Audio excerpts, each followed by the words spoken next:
الطاهرين.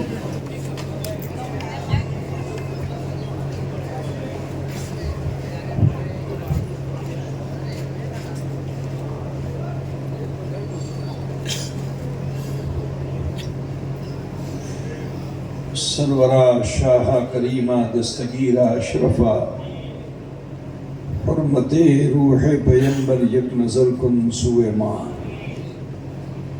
لی خمسۃ نطفی بہا حر الوباء الحاتمہ المصطفى والمرتضى وابنهما والفاطمہ وصلی اللہ تعالی علی خیر خلقہ ونور عرشہ ومظہر لطفہ محمد وآلہ واصحابہ اجمعین برحمتک یا ارحم الراحمین باق لا الہ الا اللہ محمد رسول اللہ صلی اللہ تعالی علیہ وسلم وبارک علیہ.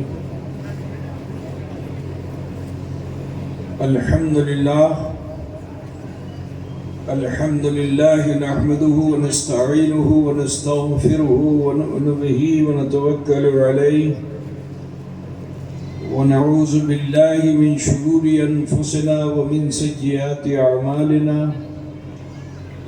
من يهده الله فلا مضل له ومن يضلله فلا هادي له.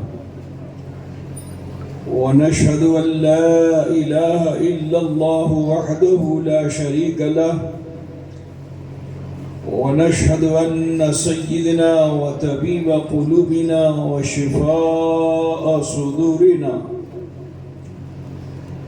محمدا المجتبى بالهدى ودين الحق أرسله. أما بعد أعوذ بالله من الشيطان الرجيم. بسم الله الرحمن الرحيم.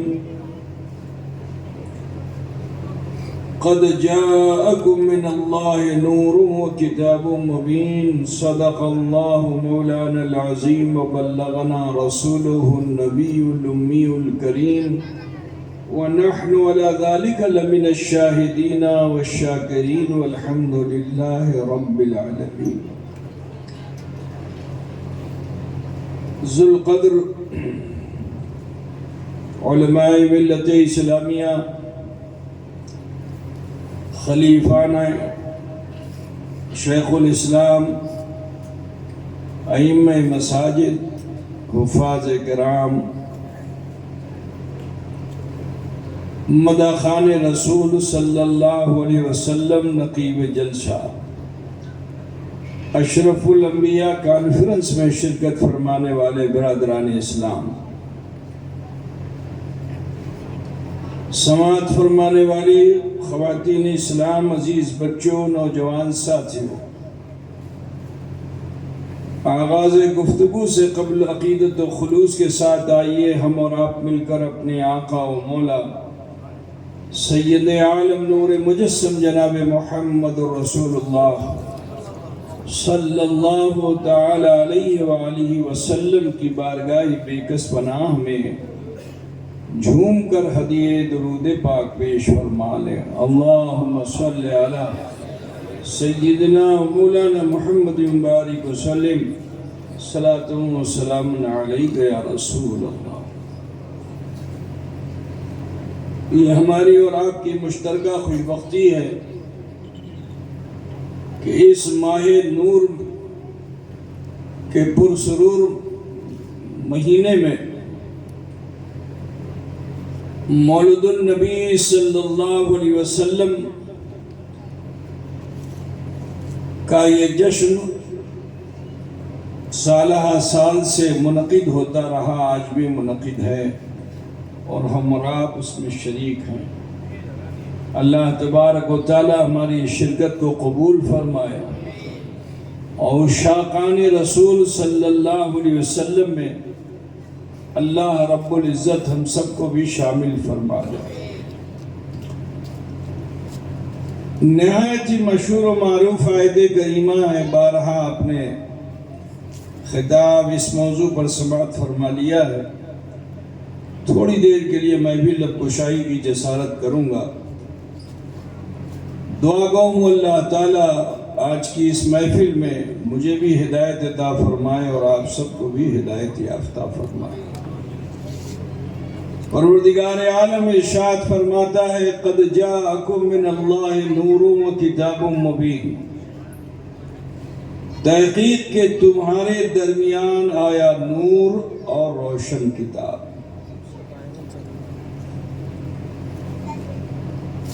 کچھ عقل کے گھوڑے دوڑانے والوں نے اس کے ترجمے میں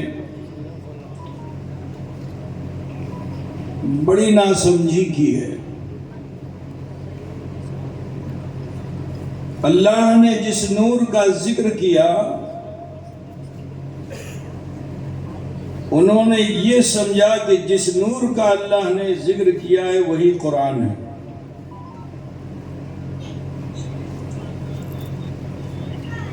یہ ان کی حسد ہے۔ قرآن کے تعلق سے تو اللہ فرما رہا ہے کتاب مبین، روشن کتاب۔ اللہ کیا فرما رہا ہے؟ روشن کتاب۔ تو قرآن روشن ہے، لیکن کسی روشن شے کو دیکھنے کے لیے روشنی کی ضرورت ہے۔ سورج چمک رہا ہے، اندھا دیکھ پائے گا؟ یا کوئی حسد میں آنکھیں بند کر لے شپرا چشم، وہ بھی نہیں دیکھ سکتا ہے نا؟ تو بتانا یہ کہ جس نور کا ذکر اللہ نے اس آیت کریمہ میں کیا وہ کوئی اور نور نہیں، یہ وہی نور ہے کہ جس کو اللہ تعالیٰ نے اپنی مشیت خاص سے جب کچھ نہ تھا تو تخلیق فرمایا تھا، اور جب تک چاہا تھا اپنے قرب خاص میں رکھا۔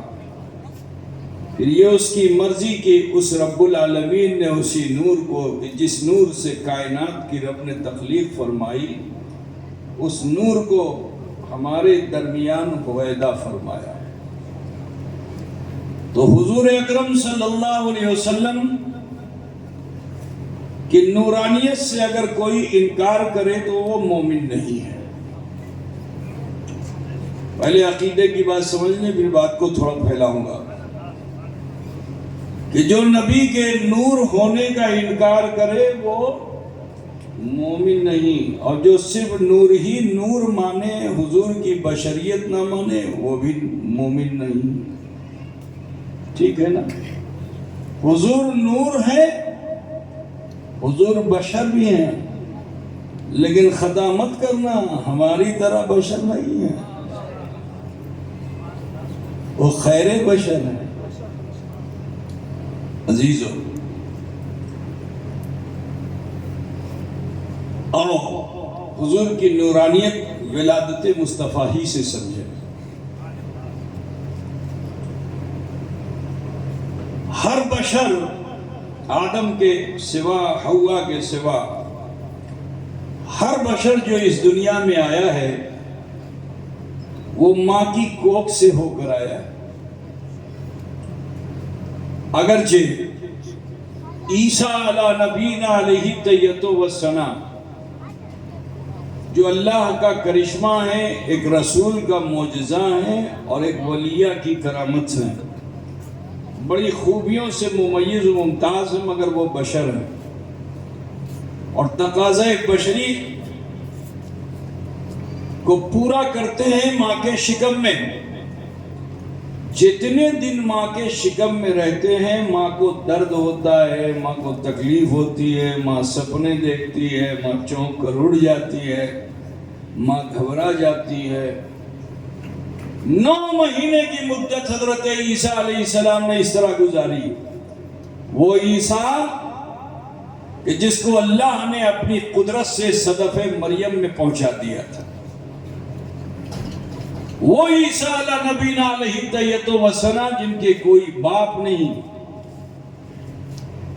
کیونکہ اللہ نے حکم دیا تھا حضرت جبریل امین علیہ تیت و ثنا کو، تو آپ اللہ کا حکم پا کر حضرت مریم کے قریب آئے اور آپ نے پھونک ماری، جس پھونک کے اثر سے حضرت عیسیٰ علیہ السلام صدف مریم میں پروان چڑھنے لگے. یہ مریم کی کرامت ہے کہ آپ باقرہ رہیں. باقرہ اس کو کہتے ہیں کہ جس کا پردہ عفت چاک نہ ہو. آپ سمجھ رہے ہیں نا؟ تو یہ حضرت مریم کی کرامت ہے کہ حضرت عیسیٰ بطن میں آ گئے مگر آپ باقرہ رہیں، عفیفہ رہیں، پاکیزہ رہیں، عابدہ، زاہدہ، متقیہ، پرہیزگار. خدا کی قدرت کہ ان کے بطن میں اللہ تعالیٰ نے حضرت عیسیٰ کو وجود عطا فرمایا. اور یہ کیوں ہوا تھا اس کی وجہ بھی بتا دوں. دیکھیے آج آپ کے اسٹیج پہ 2 بچیوں کو اعزازی سند سے نوازا گیا. الحمدللہ ان بچیوں نے کامیابی حاصل کی، میں بھی ان کے لیے مبارکباد کہتا ہوں. اور تعلیم کے فروغ کی طرف آپ کی ترغیب بھی دلاتا ہوں. اپنے بچوں کو اچھی شکشا دیجیے، اچھا ایجوکیشن دیجیے، لیکن اسی پہ چھوڑ مت دیجیے، کیونکہ تعلیم سے، علم حاصل کرنے سے انسان ہدایت یافتہ بھی ہوتا ہے اور گمراہ بھی ہو جاتا ہے. اگر علم حاصل کرنے والا تربیت میں ہے بہت کامیاب ہے، تربیت میں نہیں ہے تو ناکام ہے. عیسیٰ علیہ السلام کی پیدائش سے پہلے بھی حالات کچھ ایسے تھے کہ علم نے بڑا فروغ حاصل کیا اور انسان یہ کہنے لگا کہ یہ دنیا حادثہ ہے، نیچر ہی سب کچھ ہے، حادثہ ہی حادثہ ہے. حادثہ ہوتا ہے امیبے کا وجود ہو جاتا ہے. جو بچے اسکولوں میں پڑھتے ہیں ان کو معلوم ہے کہ سمندر میں پانی آپس میں ٹکراتا ہے، جب مد و جزر گزر جاتا ہے تو دریا کے کنارے کچھ لعاب ملتا ہے، ٹھیک ہے نا، کچھ جل ملتا ہے، اور اسی جل میں کیٹاڑو ہوتے ہیں جس سے جیو جنتو کا وجود ہو جاتا ہے. ٹھیک ہے، جو اسکول میں بچے پڑھتے ہیں ان کو معلوم. دنیا ایک حادثہ ہے. خدا کی قدرت کا انکار کرنا، تو اس قادر مطلق نے بغیر باپ کے حضرت مریم کے بطن میں عیسیٰ کو وجود عطا فرمایا تاکہ دنیا یہ جان لے کہ وہ قادر مطلق ہے. چاہے تو بغیر ماں باپ کے آدم و حوا کو پیدا کر دے اور چاہے تو بغیر باپ کے حضرت عیسیٰ کو پیدا کر دے. 9 مہینے حضرت مریم بہت بے قرار، بہت بے چین بیت الحم میں دروازہ بند کر کر کے وقت گزارے. لیکن جب وقت ولادت آیا تو تقاضۂ بشری کے تحت حضرت مریم کو درد ہوا، جسے درد ذہ کہتے ہیں، انگریزی میں لیبر پین کہتے ہیں، ہے نا، اور ہندی میں کیا کہتے ہیں؟ آپ لوگ مدھیہ پردیش کو، آپ ہی لوگ بتاؤ ہندی میں کیا کہتے ہیں؟ نہیں معلوم تو یاد کر لینا. پرسو کہتے ہیں. کیا کہتے ہیں؟ پرسو پین، پرسو درد، پرسو بیتھا. کیسے یار تم لوگ دھار کے رہنے والے ہو مگر بغیر دھار کے ہو.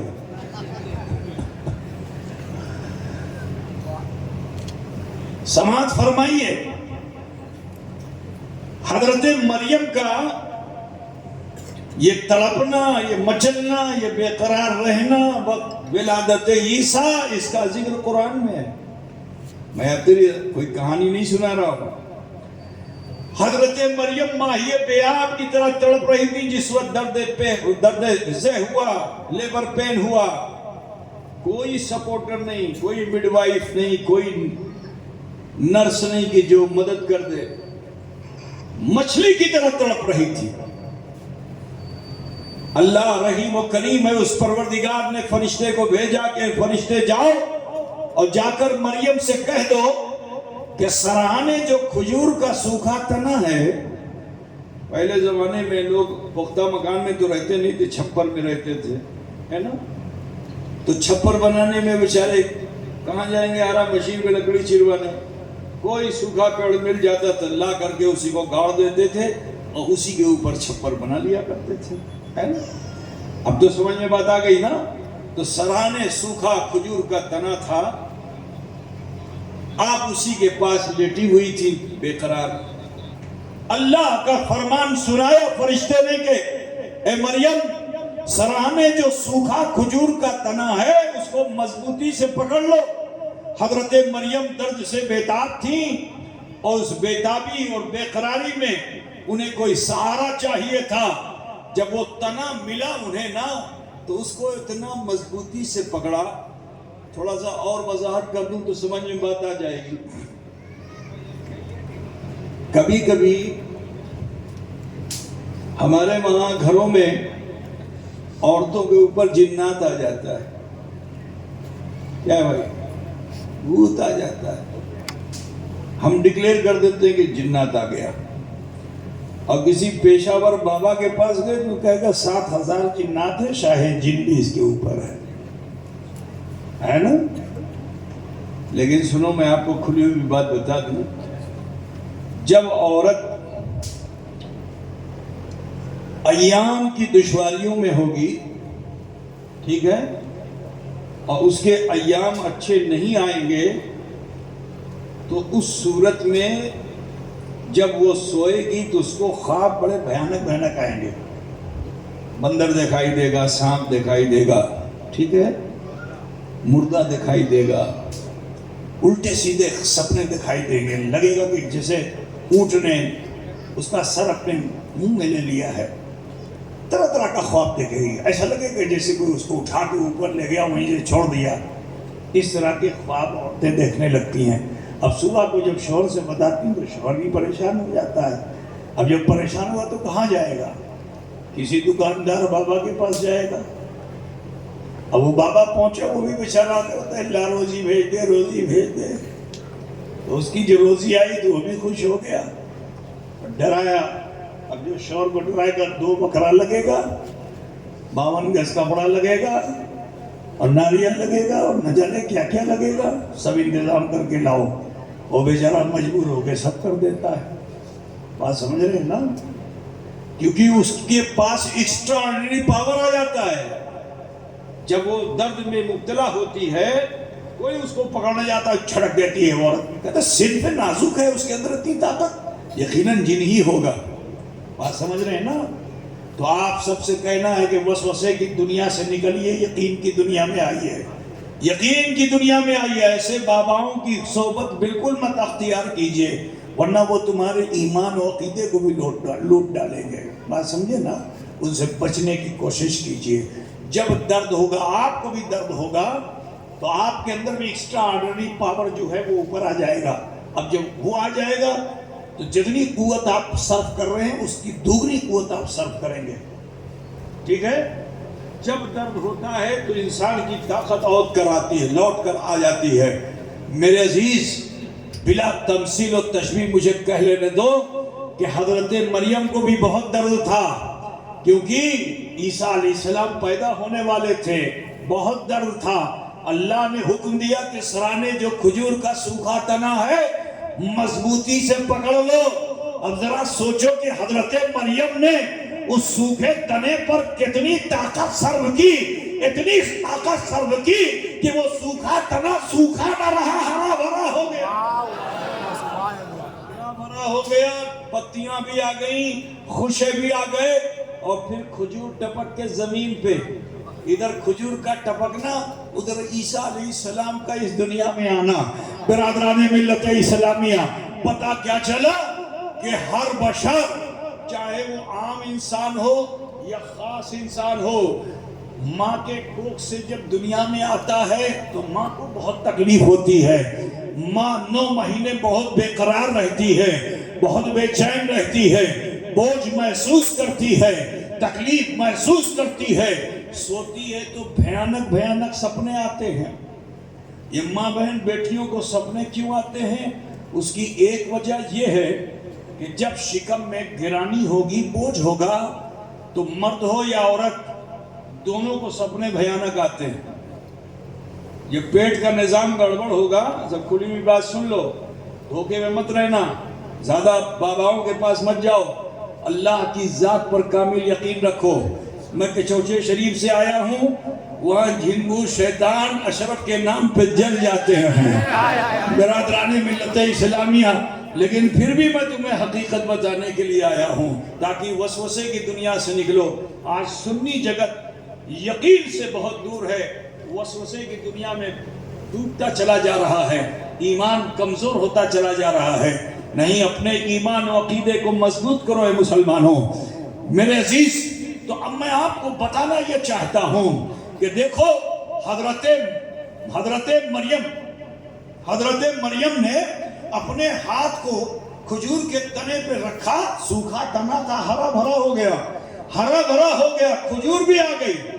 لیکن سنو، حضرت مریم نے اپنے بیٹے کو تربیت کیسی دی؟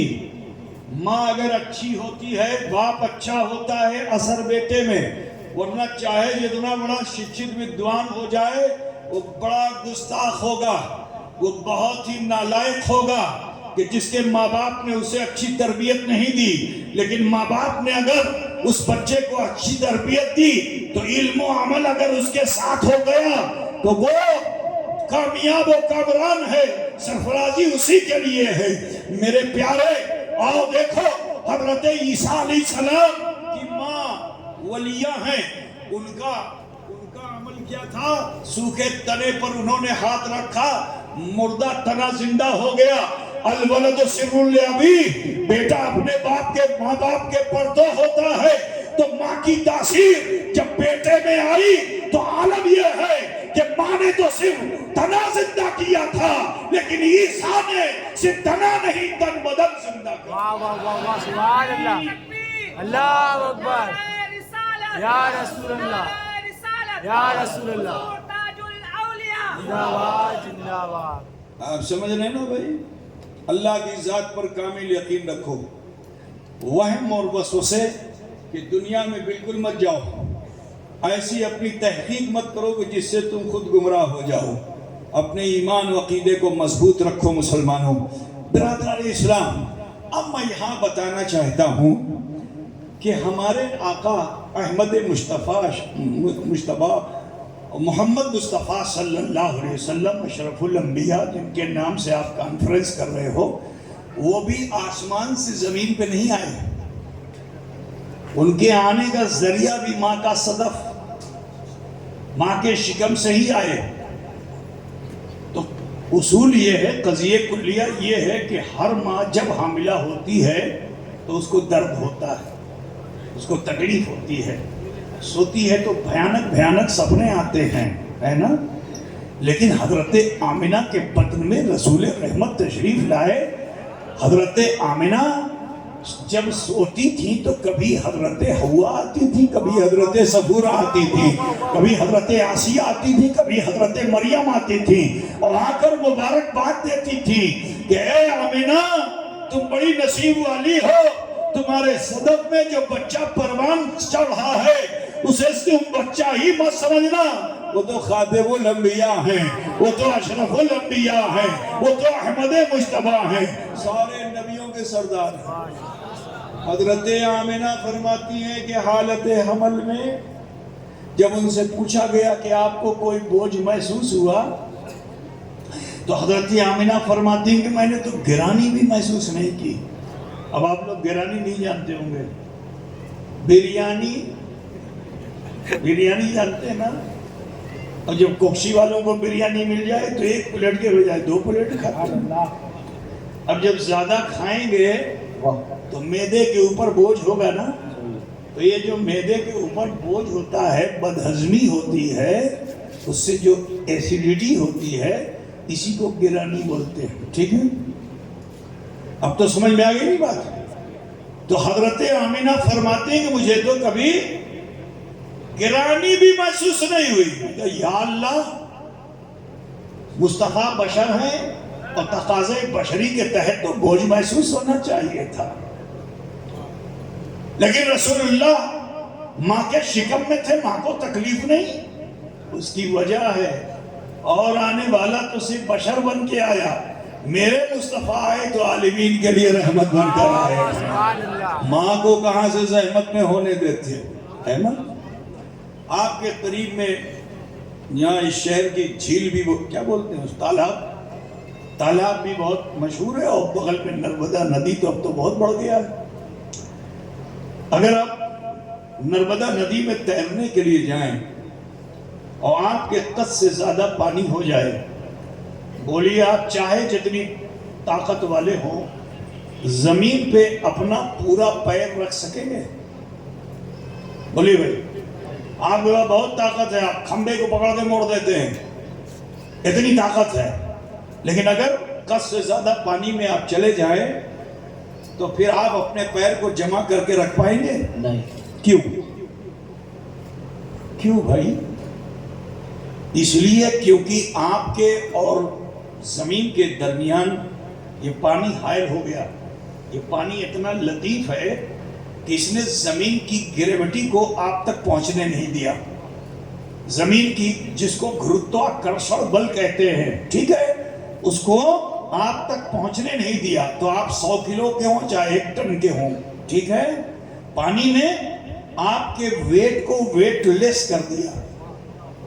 سمجھ لیجیے سر، پانی نے جیسے اسپیس میں لوگ گئے ہوئے ہیں نا سیٹیلائٹ پہ، تو سیٹیلائٹ میں گئے وہاں بھی گریویٹی نہیں ہے، وہاں بھی کشش نہیں ہے زمین کی.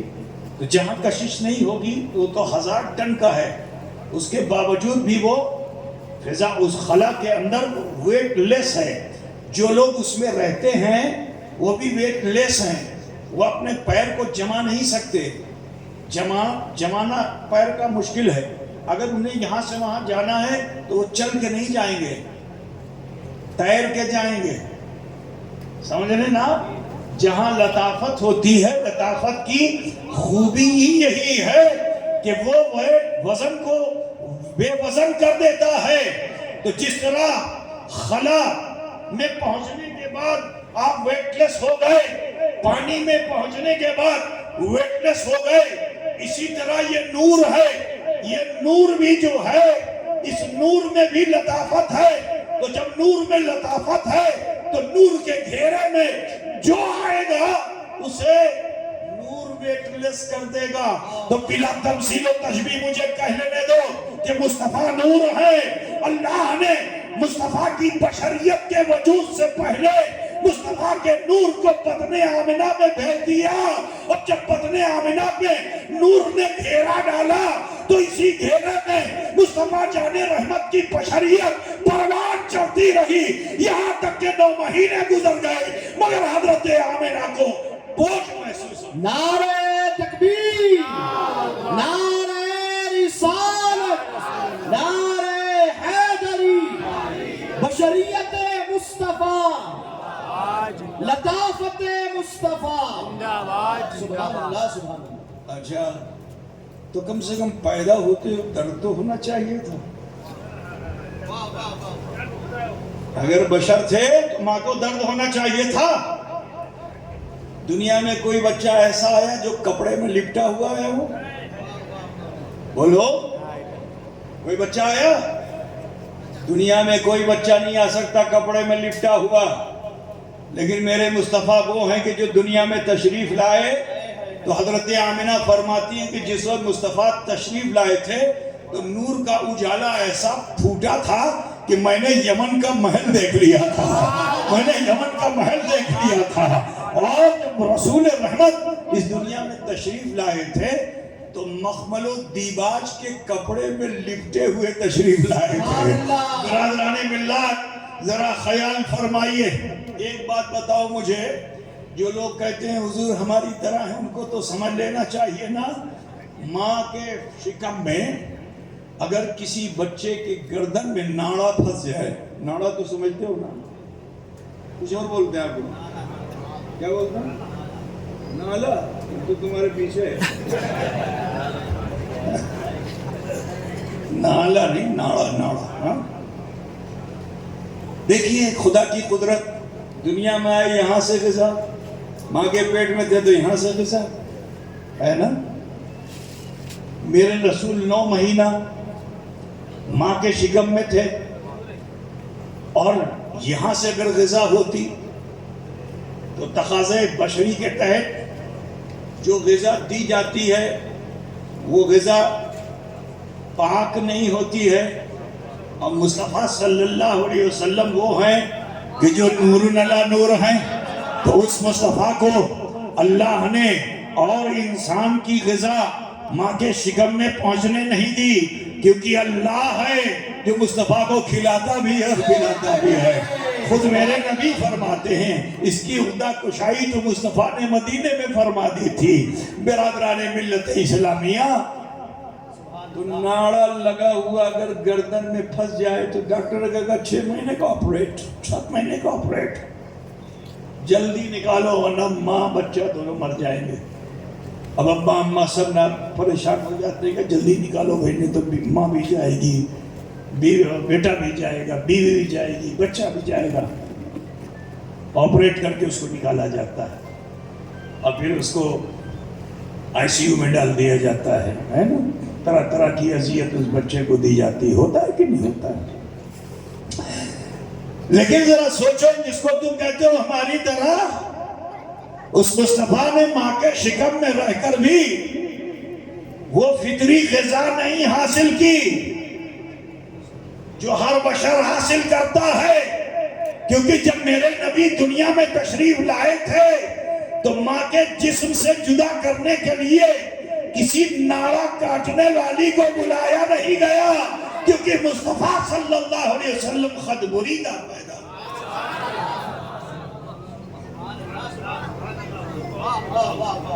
سمجھ رہے ہیں نا؟ بے شک بے شک. اچھا اب ایک بات اور بھی بتاتا چلوں، سنیں گے بھائی آپ لوگ؟ جی ضروری باتیں عرض کروں گا تو علماء کرام ماشاءاللہ بہت کچھ آپ کو سنا چکے ہیں، ہے نا. اللہ کے رسول نے دنیا میں آ کر کے سجدے میں سر دیا.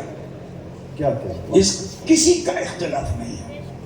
جو ہماری طرح کہتے ہیں ان کا بھی اختلاف نہیں ہے. سجدے میں سر دیا. اچھا سجدے میں سر دیا تو رسول اللہ نے کیا پڑھا تھا؟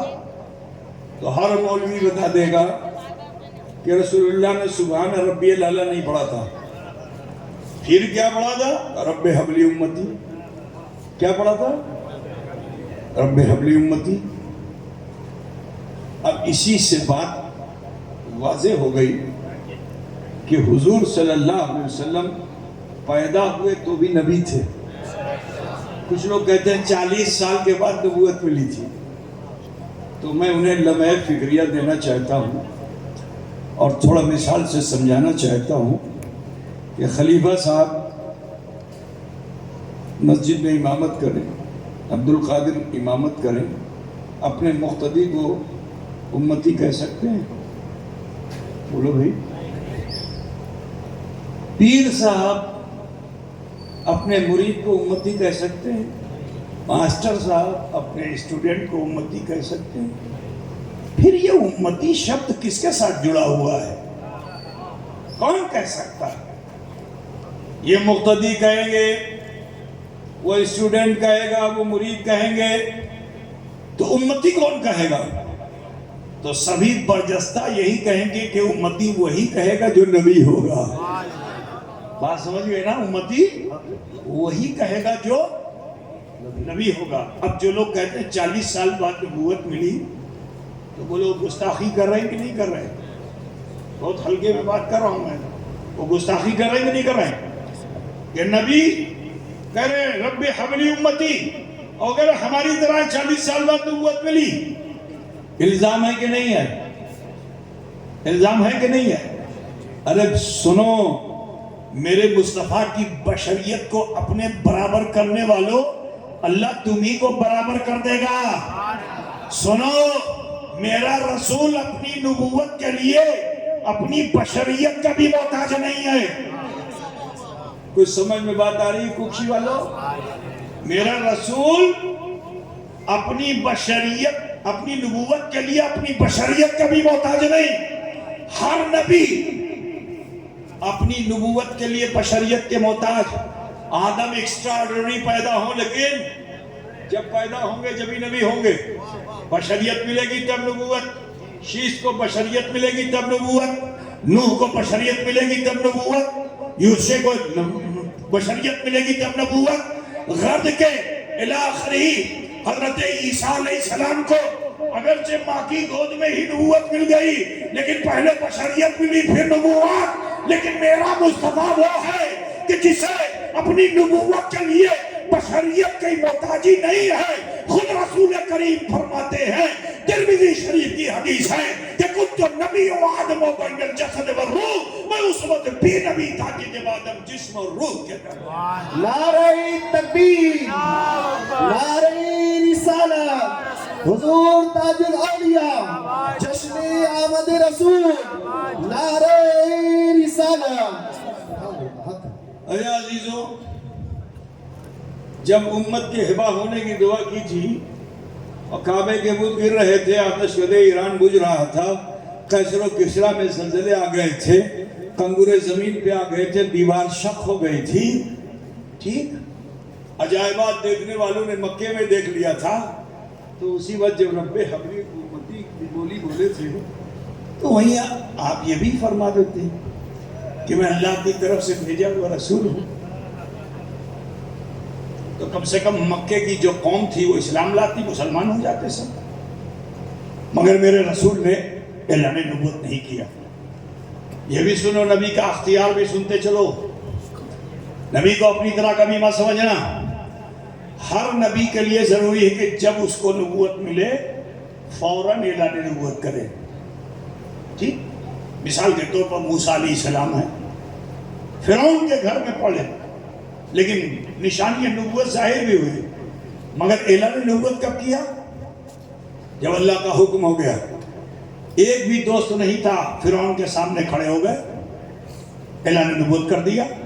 ٹھیک, حضرت ابراہیم خلیل اللہ کو 12 سال کی عمر میں نبوت ملی, اپنے گھر ہی کے اندر عذر کے سامنے اعلان نبوت کر دیا. نمرود کے محل میں اعلان نبوت کر دیا. یہ نہیں دیکھا کہ میرے ساتھ چند لوگ ہوئے کہ نہیں ہوئے. ٹھیک ہے, کیونکہ یہ لازمی ہے کہ جب جب نبوت ملے فوراً اعلان کرو. یہ نہ دیکھو کہ جگہ کون سی ہے, صحرا ہے تو, شہر ہے تو, گاؤں ہے تو, بستی ہے تو, ظالم ہے تو, مظلوم ہے تو, جہاں ہو وہیں اعلان نبوت کرو.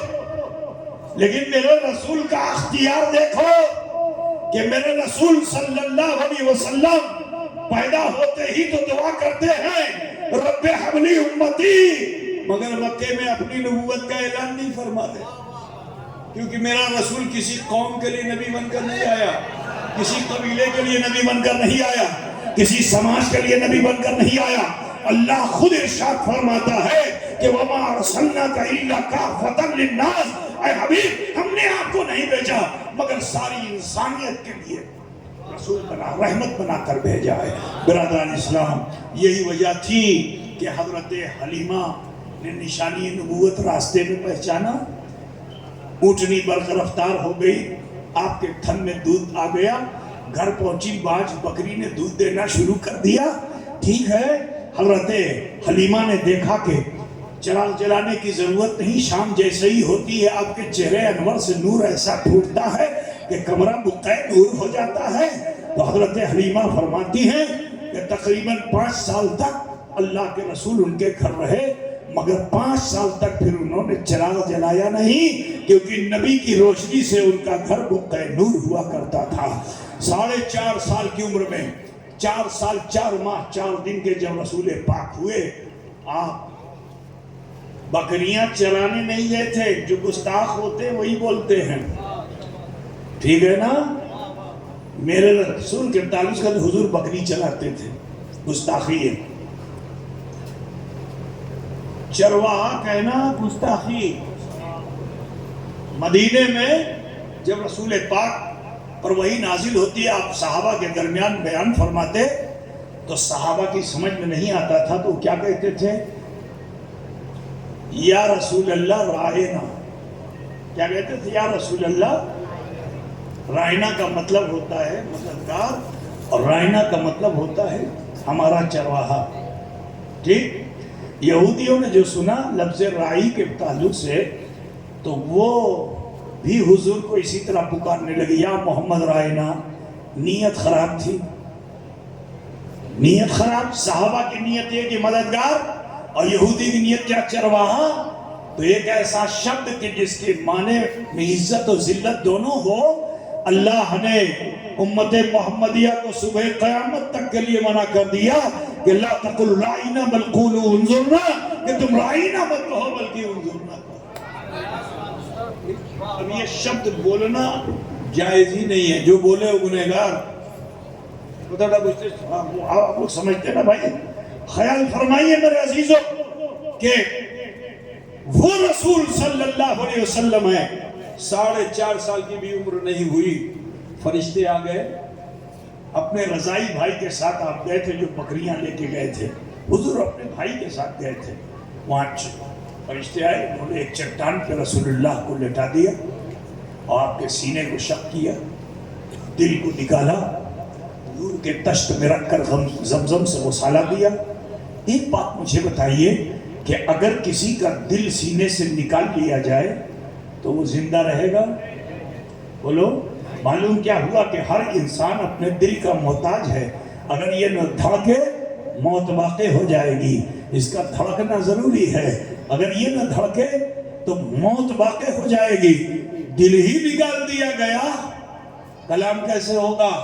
پتہ کیا چلا کہ میرا رسول 4 سال 4 ماہ 4 دن میں بھی یہ اختیار رکھتا ہے کہ وہ اپنے دل کا محتاج نہیں ہے.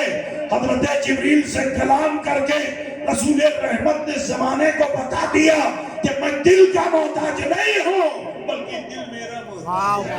سبحان اللہ. آپ لوگ سمجھ رہے نا بھائی؟ تو سنیے,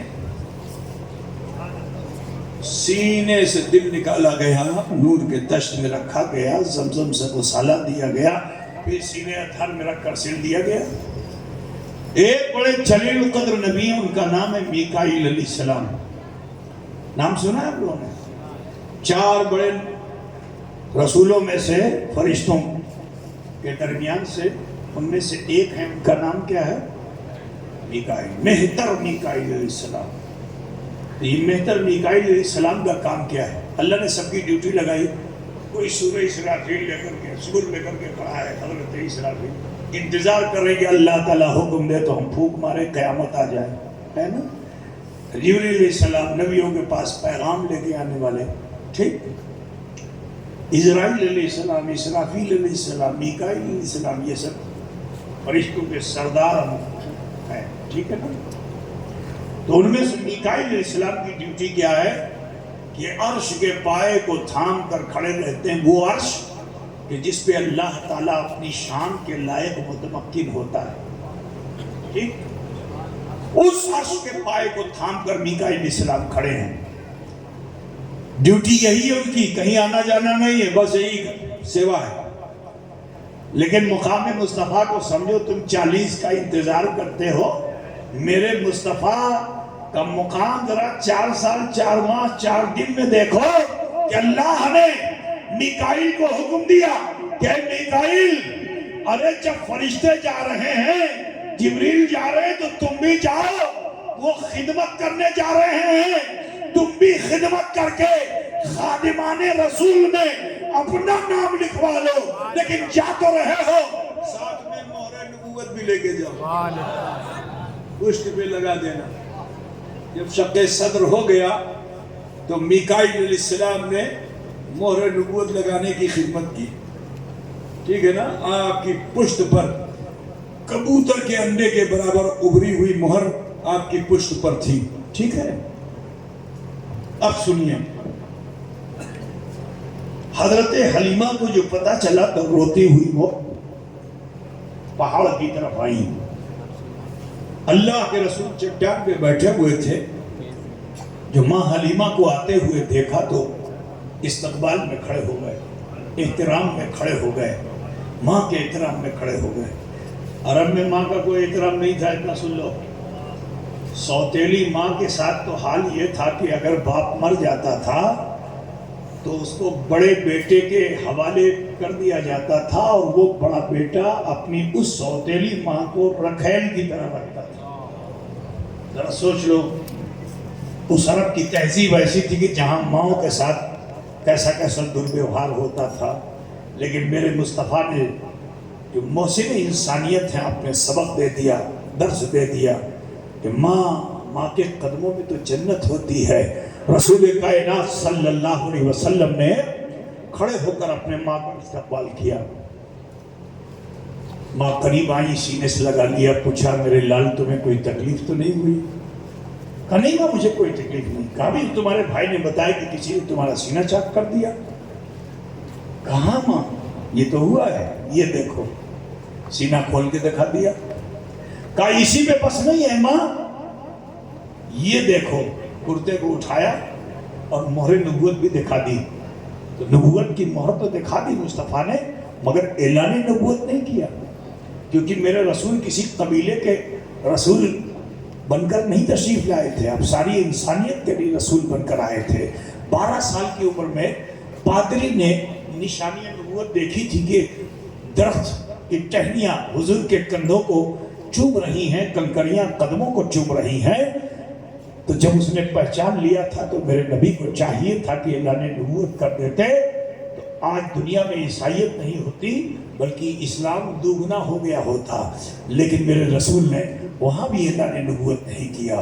برادران اسلام، 40 سال تک میرے رسول نے اپنی ذات کو منوایا، اپنے معمولات کو مکے واشیوں کے سامنے پیش کیا۔ جب سب نے صادق الامین کہہ دیا، حضور کی باتیں جب سب ماننے لگے، تو پھر اچھا یہاں ایک بات اور بھی بتاتا چلو، ذہن میں آ گئی ہے، آپ اگر اجازت دیں تو بتا دیں بھائی۔ قرآن کہاں نازل ہوا؟ بولو بھائی، قرآن کہاں نازل ہوا معلوم ہے آپ لوگوں کو؟ یار کیسے مسلمان ہیں؟ غار حرا کا نام سنا ہے؟ نہیں سنا ہے؟ مکے میں ایک پہاڑ ہے، اس پہاڑ کا نام جبل نور ہے، اور اسی جبل نور میں ایک چھوٹی سی گھوپا ہے، ایسے دو پتھر ایسے چٹان جو ہے ٹکا ہوا ہے، ٹھیک ہے، اس کو غار حرا کہتے ہیں۔ ٹھیک، قرآن کہاں نازل ہوگا اگر حضور کو غیب نہیں معلوم؟ بہت ہلکے میں بتا رہا ہوں، میں دیکھ رہا ہوں کہ آپ کو بالکل مبتدی درجے پہ مجھے گفتگو کرنی ہے تاکہ آپ کے دلوں میں باتیں اتر جائیں، ٹھیک ہے نا؟ مجھے اپنی پہچان نہیں کرانی ہے، اشرف الانبیاء کی پہچان کرانی ہے، برادران ملت جن کی وجہ سے میں اشرف ہوں، الحمدللہ۔ نعرہ تکبیر، اللہ اکبر، نعرہ رسالت، اشرفی کا نام۔ تو قرآن اسی جبل نور پر نازل ہوا جسے جہاں غار حرا ہے، ٹھیک ہے نا؟ قرآن وہاں نازل ہوا، تو رسول اللہ صلی اللہ علیہ وسلم پر یہ قرآن تو کہیں بھی نازل ہو سکتا تھا نا؟ بولیے بھائی، یہ کوئی اتفاق تو نہیں کہ اللہ کے رسول پہاڑ پہ گئے، پہلی مرتبہ گئے، جیسے ہی گئے ویسے قرآن نازل ہو گیا۔ اگر ایسا کوئی اتفاق ہوتا تو بھی بات ہوتی، چلو نبی کو نہیں معلوم تھا، اچانک وہی نازل ہو گئی۔ ٹھیک، حضور کی غیبدانی کو سمجھیے۔ جو لوگ حضور کو یہ کہتے ہیں ہم کو پیٹھ کے پیچھے کا علم نہیں، ارے یہ قرآن مصطفیٰ کے غیب کا صدقہ ہے۔ اگر مصطفیٰ غیب والے نہ ہوتے تو ہمیں قرآن بھی نہیں ملتا۔ سمجھ رہے ہو کہ نہیں سمجھ رہے ہو؟ یہ قرآن ہمیں ملا ہے اس لیے کیونکہ مصطفیٰ غیب والے ہیں۔ بات سمجھ رہے کہ نہیں؟ ورنہ قرآن میں تو یہ بھی کہ لو انزلنا ھذا القرآن علی جبل لرأیتہ خاشعا متصدعا من خشیۃ اللہ، کہ اگر یہ قرآن کسی پہاڑ پر نازل کر دیا جاتا تو اللہ کی خشیت سے چکنا چور ہو جاتا۔ اور اللہ تعالیٰ پہاڑی پہ نازل کرنے جا رہا ہوں، یہ تو میرے مصطفیٰ کی رحمت ہے۔ موسیٰ کو تجلی رب دکھا دے تو موسیٰ جس پہاڑ پہ جائیں وہ پہاڑ سرما ہو جائے۔ ذرا خیال کرو، اختیار رسول دیکھو کہ رسول رحمت صلی اللہ علیہ وسلم اچانک نہیں گئے تھے غار حرا پر، یہ مصطفیٰ کی غیب دانی کہ اللہ نے الہام فرما دیا کہاں مجھے نازل کرنا ہے، اور میرے مصطفیٰ تو رحمت والے ہیں، اگر پہاڑ پہ نازل ہو گیا ہوتا تو پہاڑ چکنا چور ہو جاتا، تو میرے نبی گھر سے نکل کر پہاڑ ہی پر تشریف لے گئے، کہا میں اسے سرما تو نہیں ہونے دوں گا، اس پہاڑ کو نور والا بنا دوں گا، اس پہاڑ کو بھی نور والا بنا دوں گا۔ تو وہ مصطفیٰ جان رحمت ہیں، کئی دن تک تشریف لے جاتے رہے، تو یہ کئی دن کا جانا یہی تو غیب دانی ہے۔ آپ سمجھ گئے کہ نہیں؟ اگر نبی یہ نہ جانتے تو یہ مشقت کیوں برداشت کرتے؟ نبی کو معلوم ہوا کہ یہ قرآن جبل نور پر نازل ہونے والا ہے، تو نور جبل نور کو مصطفیٰ دور بننے نہیں دینا چاہتے، اسے نور علی نور بنانا چاہتے ہیں۔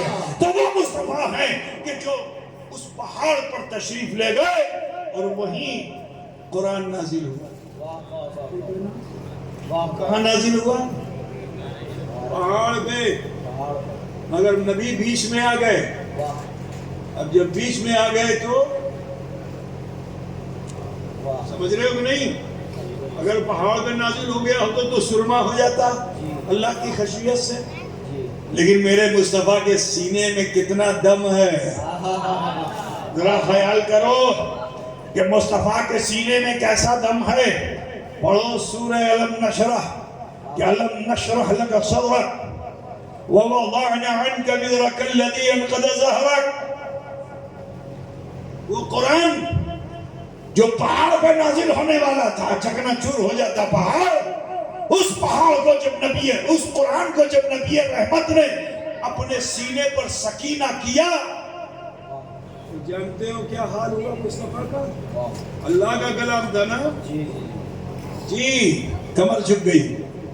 قرآن کہتا ہے وَوَضَعْنَا عَنْكَ وِزْرَكَ الَّذِي أَنقَضَ ظَهْرَكَ، ہم نے جواب پر یہ قرآن نازل کیا تو آپ کی کمر جھک گئی۔ ٹھیک ہے نا؟ اللہ کے کلام کے بوجھ کے اثر سے کمر جھک گئی۔ تو بولو یہ کمر کا جھکنا کیا میرے نبی کا عیب ہے؟ ارے بولو بھائی، کمر جھک جائے تو یہ عیب ہے؟ بولو نا یار، پوچھ رہا ہوں، لگتا ہے میں کوئی ایسی بات نہیں بول دو گے تو کفر شرک ہو جائے گا، اسی لیے خاموش بولو نا بھائی، ذاکرین میں اپنا نام بھی لکھاؤ، ٹھیک ہے نا؟ کمر جھک جانا۔ اب آپ کو بتا دوں، آپ کے وہاں حمال ہوتے ہوں گے نا، بوجھ ڈھونے والے، تو بوجھ ڈھونے والا اگر سینہ تان کے کھڑا ہو بوجھ اٹھانے کے لیے اٹھا پائے گا؟ بولیے، جب بوجھ اٹھائے گا تو کمر جھکے گی۔ تو یہ کمر کا جھکنا اس کا عیب نہیں ہے، یہ اس کا ہنر ہے، یہ اس کا ہنر ہے۔ تو کمر کا جھکنا، بوجھ کا اٹھانا، یہ اس کا ہنر ہے۔ قرآن کہہ رہا ہے وَوَضَعْنَا عَنْكَ وِزْرَكَ الَّذِي أَنقَضَ ظَهْرَكَ۔ لیکن سنو، میرے نبی سے اللہ کو پیار کتنا ہے کہ کلام اللہ کے اثر سے کمر تو جھکی، مگر رب فرما رہا ہے اے مصطفیٰ، کلام الہی کے اثر سے آپ نے اپنی کمر کو جھکا دیا ہے، لیکن آپ کے ذکر کو میں نے بلند کر دیا ہے۔ وَرَفَعْنَا لَكَ ذِكْرَكَ، اے محبوب، ہم نے آپ کے لیے آپ کے ذکر کو بلند۔ اللہ، نعرہ تکبیر، نعرہ رسالت، جشن عید میلاد النبی، اشرفی کا لال، سبحان اللہ سبحان اللہ، واہ واہ۔ آپ کی سمجھ میں بات آ رہی ہے نا؟ جی جی، کتنا بڑا احسان رسول اللہ نے کیا کہ کلام اللہ کو، وہ کتاب مبین، کہ اگر قرآن وہ کتاب مبین پہاڑ پہ نازل ہو جاتا، ختم، سرما۔ احسان ہے میرے مصطفیٰ کا کہ انہوں نے اس قرآن کو اپنے سینے پہ سکینہ فرما لیا۔ یہ بھی میرے نبی کا غیب ہے، غیب نہ ہوتا تو یہ قرآن تو کہیں بھی نازل ہو سکتا تھا۔ حضور کعبے میں ہوتے تو وہاں نازل ہو جاتا، حضور اپنے بستر پہ ہوتے تو وہاں بھی نازل ہو جاتا، لیکن یہ میرے مصطفیٰ کی غیب دانی ہے کہ اللہ کہاں نازل فرمانا چاہتا ہے یہ مصطفیٰ جانتے ہیں۔ معلوم کیا ہوا؟ اللہ کی مشیت سے مصطفیٰ راضی ہیں، مصطفیٰ جانتے ہیں، اور مصطفیٰ کی مرضی کو خدا جانتا ہے. سبحان اللہ. ہے نا واہ واہ واہ. کہ مصطفیٰ اگر چاہ لے کہ قبلہ بدل دیا جائے، بولے نہیں کہ اللہ بدل دے، اللہ بدل دے، اللہ بدل دے، نہیں، خالی دل میں ارادہ کر لے تو میرے مصطفیٰ کے اس ارادے کو اللہ اتنا پسند کر لے کہ تحویل قبلہ ہو جائے. سبحان اللہ. ہے نا؟ تقلبہ جی جی جی. وجہ کا فی السماء، آپ کا آسمانوں کی طرف بار بار کا سر اٹھانا میں نے دیکھ لیا ہے. واہ واہ واہ. ہے نا؟ اے حبیب اب آپ اڑ جائیے. سبحان اللہ. جسے آپ چاہتے اسے قبلہ بنا لیجئے، واہ واہ. اور جس طرف آپ رخ کر دیں گے میں اسے قبلہ بنا دوں گا. سبحان اللہ. تو اگر میرے نبی چاہتے تو جہاں مسجد قبلتین ہے مسجد نبی کی طرف مڑ جاتے ہیں. تو بولے مسجد نبی قبلہ ہوتا کہ نہیں ہوتا؟ نبی کے دل میں آیا میرے دادا کے ہاتھوں کا بنایا ہوا کعبہ اگر یہ قبلہ ہوتا تو کتنا اچھا ہوتا.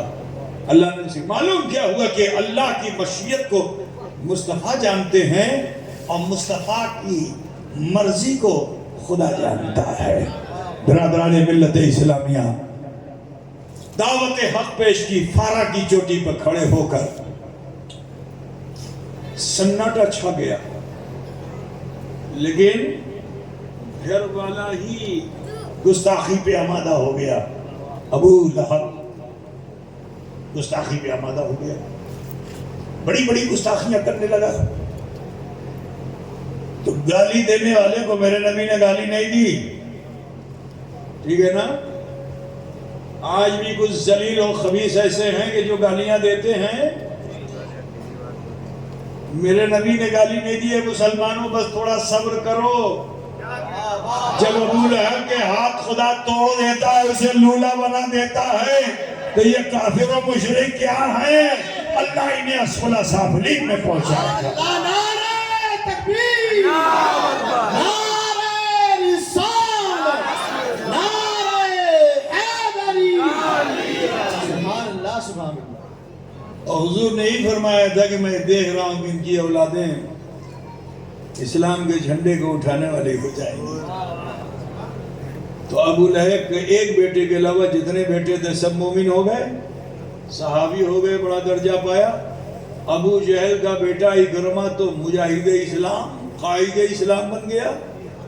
میرے عزیز، نبی کی دعا کا اثر یہ ہے، کیونکہ نبی نے کبھی بد دعا کی ہی نہیں. نبی کے وہاں بد کچھ ہے ہی نہیں. میرے مصطفیٰ کے وہاں بد ہے ہی نہیں، ٹھیک ہے نا؟ اور جب فرمانے پہ آ جائیں تو حد ہے ہی نہیں.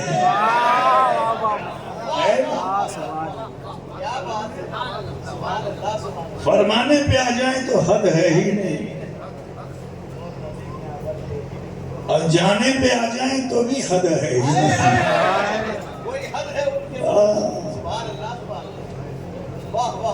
آپ لوگوں کی سمجھ میں آتا رہی وہی بات سنیں گے؟ کتنے لوگ نہیں سنیں گے؟ ہاتھ نہ دکھائیں. اچھا آپ بتائیے کتنے لوگ سنیں گے؟ ماشاءاللہ. لیکن سن کر کے عمل کی دنیا میں بھی آنا پڑے گا. تو ابو لہب گستاخ، اس کی بیوی کی گستاخی میں وہ ہوتا ہے نا جسے کیا بولتے ہیں، حضرت فاطمہ بنت اسد سے رسول کی الفت، یہ اس کے لیے چڑ بن گئی. اس کے لیے اور ابو لہب نے اپنی لونڈی کو، خادمہ کو بھیج دیا تھا رضاعت کے لیے، اسے اور خفا ہو گئی اور چڑی ہوئی تھی. سہیبہ کو بھیج دیا. ٹھیک. اب جب رسول پاک نے اعلان کلمت الحق کیا تو مکے میں ایک تو 360 باط الخدا تھے، لیکن ان میں ایک جس سے وہ بہت زیادہ امپریس تھی، اس کی بھکت تھی، اس کا نام تھا عزا. کیا نام تھا؟ لات، منات، عزا. 3 بڑی گاڈیس تھیں، دیویاں جس کو بولتے ہیں. ان میں عزا سے وہ بڑی محبت کرتی تھی. اب اسلام آیا ہے تو وہ بچے گی نہیں. نفرت. تو اس کی نفرت کیسی تھی کہ وہ پہاڑ پہ جاتی تھی, پہاڑ پہ, اور وہاں جا کر خاردار جھاڑی جس میں کانٹا ہوتا تھا, وہ جھاڑی کو کاٹ کر کے گٹھر بنا کر کے لے کے آتی تھی اور لا کے رسول اللہ کے راستے میں بچھا دیتی تھی کہ ادھر سے رسول پاک کا گزر ہوگا, کانٹا چبھے گا تو مجھے خوشی ہوگی. ذرا سوچو, ایک چچی ایسی بھی تھی, لیکن ایک چچی فاطمہ بنت اسد تھی کہ اپنے بچوں کو اس وقت تک کھلاتی نہیں تھی جب تک رسول اللہ دسترخوان پہ آ نہیں جاتے تھے. اپنے بچوں کو اس وقت تک سلاتی نہیں تھی جب تک رسول اللہ بستر پہ آ نہیں جاتے تھے. ذرا خیال کیجئے, اس فاطمہ بنت اسد کے انتقال پہ رسول اللہ نے اپنا کرتا کفن میں دے دیا, اور جب قبر میں دفن کرنا ہوا تو رسول پاک نے ان کو دفن کرنے سے پہلے جا کے قبر میں لیٹ گئے. اور آپ جانتے ہو نبی کا قدم جہاں پڑتا ہے وہ حرم ہو جاتا ہے, اور نبی کی پشت جہاں لگتی ہے وہ عرش اعظم ہو جاتا ہے, سبھی بہتر ہو جاتا ہے. برادران ملت اسلامیہ, تو ایک چچی وہ تھی کہ جن کا اعزاز میرے نبی نے ایسا کیا, ٹھیک ہے, لیکن ایک چچی وہ تھی کہ جو حضور کی شان میں گستاخی کرتی تھی, ظلم کرتی تھی. فرشتے اللہ کے, یہ آپ سورہ لہب کی تفسیر پڑھیں گے نا تو پتہ چلے گا کہ فرشتے تو اللہ ہی کے حکم سے سارا عمل کرتے ہیں نا, لیکن فرشتے اتنے جلال میں آ گئے تھے کہ انہوں نے جب دیکھا کہ یہ آ رہی ہے گٹھر لے کر, اور روز آ رہی ہے گٹھر لے کر, تو اتنے جلال میں وہ آ گئے فرشتے کہ پہاڑ پہ وہ اترے. آنا تو چاہیے تھا حکم ربی کے تحت, لیکن وہ جلال میں اترے, اور اتر کر کے انہوں نے جس گٹھر کو اس نے رسی سے باندھ رکھا تھا اسی کو اس کے لیے پھانسی کا پھندا بنا دیا. برادران ملت, پوری سورہ لہب نازل ہو گئی, لیکن رسول پاک صلی اللہ علیہ وسلم کی تعلیم جاری ہے, یہاں تک کہ صدیق اکبر کی محبت ایسی کہ انہوں نے رسول پاک سے عرض کیا, یا رسول اللہ آپ کا چہرہ تو چودھری کے چاند کی طرح چمک رہا ہے. میرے نبی نے فرمایا صدقتا. اور وہیں ابو جہل آیا, اس نے کہا آپ تو میری طرح ہیں. نبی نے فرمایا صدقتا. اب دونوں کو جب صدقتا کہا, صحابہ نے عرض کیا رسول اللہ دونوں میں سے کون سا سچ ہے؟ میرے نبی نے فرمایا دونوں سچ ہے, اس لیے کیونکہ میں مثل آئینہ ہوں, میں مثل آئینہ ہوں. میری حقیقت کو پہچاننا سب کے بس کی بات نہیں. نبی نے فرمایا یا ابا بکر لم یعرفنی حقیقتی غیر ربی, کہ ابو بکر میری حقیقت کو میرے رب کے سوا کوئی نہیں. بس یہی بتانا چاہتا ہوں, مصطفیٰ ایسے نور ہیں, محبت کی نظر سے دیکھو تو تم بھی نور والے ہو جاؤ گے. میرے عزیز, صدیق اکبر نے پیار سے دیکھا. صدیق اکبر نے رسول پاک کو تو آئینے میں کس کو دیکھا؟ بولو نا بھائی, غور سے بولو یار, ڈرے ہوئے کیوں؟ اور ڈرے ہوئے لگ تو ڈرو نہیں, ہاں بالکل بے باک رہو. بولو, آئینے میں دیکھا انہوں نے تو کس کو دیکھا؟ اپنے آپ کو دیکھا نا. صدیق اکبر تو بشر تھے, یہ چمک کہاں سے آ گئی؟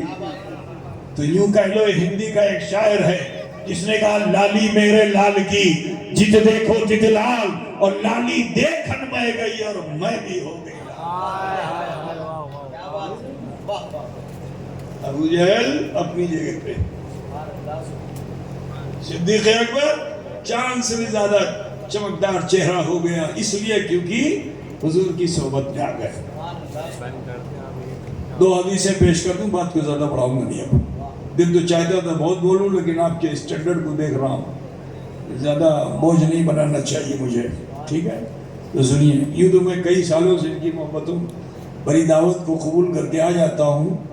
آپ سب کے پیار و محبت نے بار بار یہاں آنے پہ آمادہ کیا.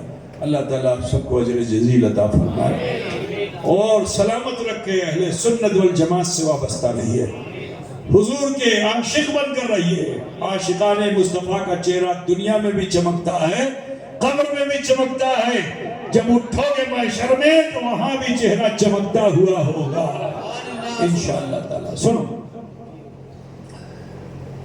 حضرت عائشہ، ایک بات میں آپ کو تھوڑا سا مزاج بدلنے کے لیے، کہ کسی کی بیوی نے اپنے شوہر کی تعریف کی ہے؟ ارے بولو بھائی، کوئی ہے خوش نصیب؟ ارے یار بولو، اتنا بڑا مجمع ہے۔ کسی کی بیوی نے اپنے شوہر کی تعریف کی ہے؟ ارے میاں ایک پیر صاحب تھے، پورا علاقہ سب مرید، ککشی مرید، سارا ٹائم اسی میں رشد و ہدایت میں لگ جاتا تھا۔ اب گھر جب آئیں تو گھر کے اخراجات کیسے چلیں گے؟ تو بیوی بڑی خفا ہوتی تھی، آ گئے نا، جیسے ہی دروازے میں دستک میں اندر ہی سے شور مچانا شروع کر دیتے، ڈانٹ پھٹکار۔ اب پیر صاحب خاموشی جاتے، بیٹھ جاتے، اب مرتی کیا نہ کرتی، کچھ نہ کچھ لا کے رکھ دیتی، کھا بھی لیتے تھے۔ روز یہی حال تھا۔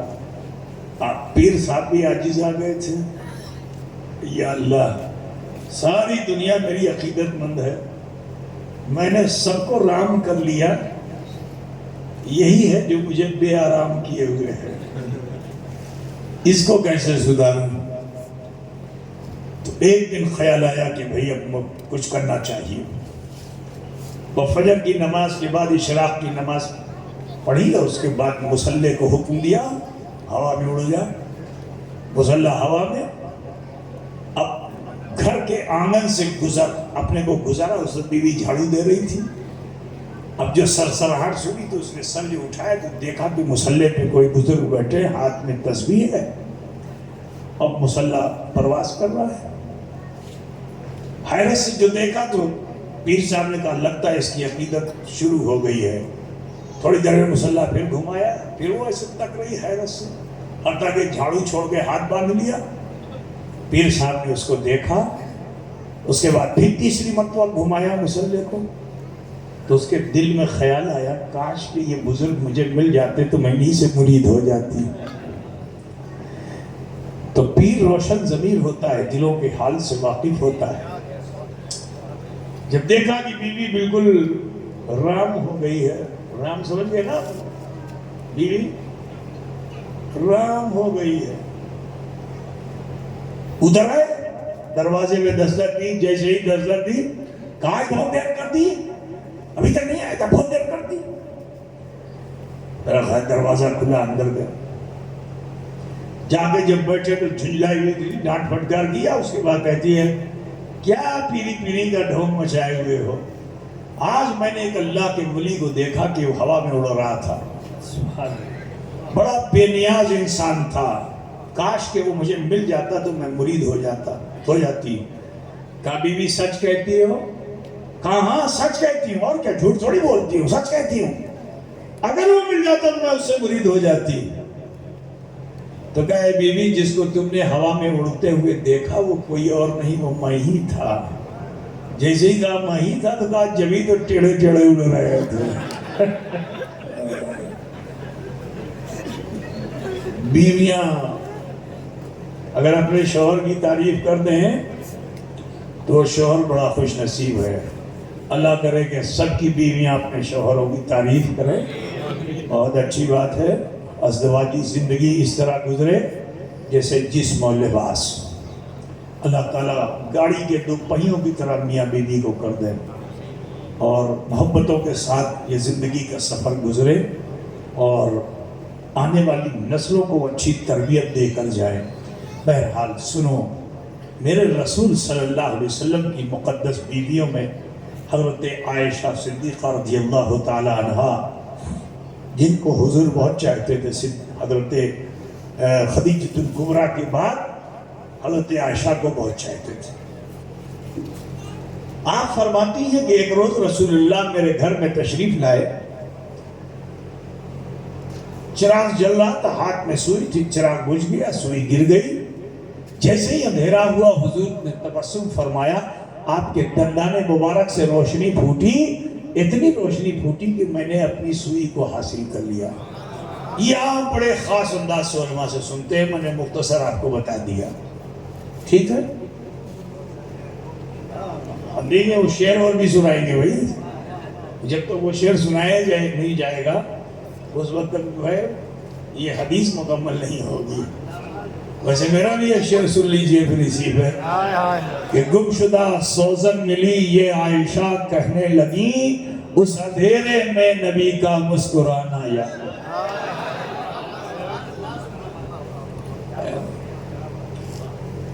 تو بہرحال حضور کے دندان مبارک کی چمک کا ذکر تو قرآن میں ہے، والنجم رب فرماتا ہے۔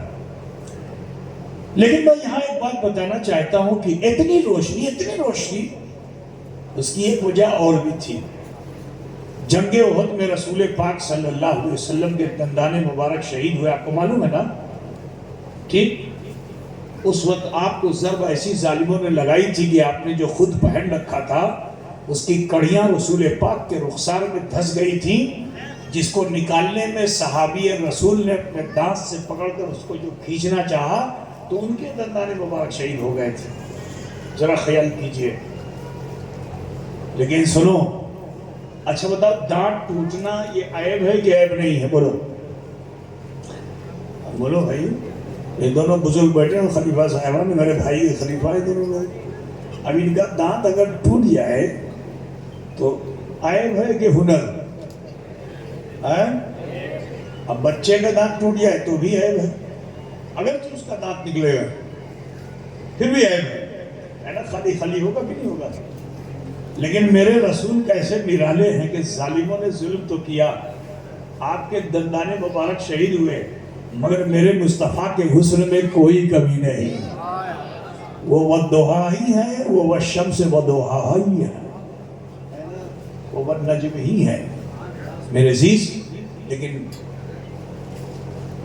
سنیے، دندان مبارک اتنے شہید ہوئے تھے کہ آپ کا دانت سب سٹا تھا، اس میں سے ایک دانت کا کونا شہید ہو گیا تھا، جس سے آپ کا حسن اور دوبالا ہو گیا تھا۔ رسول کا حسن اور دوبالا ہو گیا تھا، کیونکہ پہلے جب مسکراتے تو صرف دندان مبارک کی روشنی باہر آتی تھی، اب جب مسکراتے تو حلقوم مبارک کی روشنی کا نور بھی اسی سوراخ سے چھن چھن کر باہر آتا تھا۔ برادران ملت اسلامیہ، تو مصطفیٰ کے نور میں اور اضافہ ہو گیا تھا۔ یوں تو بہت سی حدیث ہیں رسول کی نورانیت کی۔ حضور سرتاپا نور ہیں، حضور جس لباس کو اوڑھ لے وہ نور والا ہو جائے، حضور جس شے کو چھو دے وہ نور والی ہو جائے۔ بالکل شارٹ میں سمری سن لیجئے، بخاری شریف کی ایک بہت طویل حدیث ہے، اس کا میں سارانش آپ کے سامنے سمری پیش کر کے بات کو اپنی ختم کر دوں گا، سماعت فرمائیے۔ یہ ایک حدیث کا مفہوم اور بھی آپ کے سامنے پیش کر لوں کہ دیکھو، نماز میں کسل یہ رسول اللہ کو ناپسند ہے۔ نماز میں سستی کوئی کرے تو میرے رسول کو بہت ناپسند ہے، ٹھیک ہے؟ تو رسول کائنات صلی اللہ علیہ وسلم کی بارگاہ میں ایک بوڑھے صحابی جن کی کمر جھکی ہوئی تھی، ڈنڈے کے سہارے چلتے تھے، تو انہوں نے ایک روز رسول پاک کی بارگاہ میں عرض کیا، یا رسول اللہ، میں اگر عشاء میں نماز عشاء گھر پڑھ لوں تو کوئی حرج تو نہیں؟ تو حضور کو فرمانا چاہیے تھا، ان کے ظاہری صورتحال کو دیکھ کے اجازت دے دیتے، ہاں گھر میں پڑھ لینا۔ لیکن معاملہ یہاں کچھ اور تھا، نفس کا معاملہ تھا، سستی کا معاملہ تھا۔ میرے نبی تو دلوں کے حال سے خوب واقف ہے۔ اللہ کے رسول نے فرمایا، نہیں، تمہیں آنا ہی ہوگا۔ کیا فرمایا؟ عشاء میں بھی آنا ہوگا۔ تو اس کے بعد پھر رسول واس فرمانے لگے۔ اب جب واس فرما کر اللہ کے رسول نے توقف کیا تو پھر صحابی کھڑے ہوئے، عرض کیا، یا رسول اللہ، اگر برسات ہو جائے تو؟ آپ کی سمجھ میں کچھ آیا کہ نہیں آیا؟ یہ بہانے کرنے والے لوگ ایک بہانے کے اوپر دوسرا بہانہ کرتے ہیں نا۔ تو صحابی نے کیا کہا؟ اگر برسات ہو جائے تو، جبکہ میرے رسول وہ ہیں کہ اگر زیادہ بارش مدینے میں جب ہوتی تھی تو مؤذن کو حکم دے دیتے تھے کہ الصلاۃ رحالکم، کہ نماز اپنے اپنے گھروں میں پڑھ لو۔ نبی تو خود ہی ہے اپنی امت پر مہربان، لیکن یہاں تو بہانے تلاش کیے جا رہے ہیں نا، تو میرے نبی نے فرمایا نہیں، تمہیں اس حال میں بھی آنا ہوگا۔ یہ لمحہ فکریہ ہمارے اور آپ کے لیے ہے، جھنڈے بڑے اونچے اونچے ہم اٹھا لیتے ہیں، لیکن سستی ایسی ہے کہ خانہ خدا میں جا نہیں پاتے ہیں۔ اے عزیزو، اچھے اور سچے عاشق وہی ہیں کہ جو رسول کی خوشی کہاں ہے، دل کے لیے ذکر نہیں کیا کہ میرے دل میں بہت خوشی ہوتی ہے، نہیں، نبی نے کیا فرمایا تھا کہ قرۃ عینی فی الصلاۃ، نماز میری آنکھوں کی ٹھنڈک ہے، کیونکہ جب میری امت نماز پڑھتی ہے تو اس کی حالت یہ ہوتی ہے کہ الصلاۃ معراج المومنین، کہ نماز مومنوں کے لیے معراج ہوتی ہے۔ تو جب تم اللہ سے مل رہے ہوتے ہو تو مصطفیٰ کو خوشی ہوتی ہے۔ تو اے نبی کے چاہنے والوں، اے اشرف الانبیاء کے چاہنے والوں، یہ پیغام یہ ہے کہ اپنی مسجدوں کو آباد کیجئے۔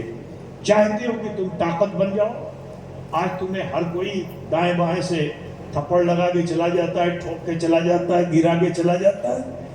محفوظ رہنا چاہتے ہو مسلمانوں، طاقت بننا چاہتے ہو تو بم سے طاقت نہیں بنے گی، دم سے طاقت بنے گی۔ اور یہ دم تمہارے گھر میں تمہیں نہیں حاصل ہوگا، یہ دم تمہیں مسجد میں حاصل ہوگا۔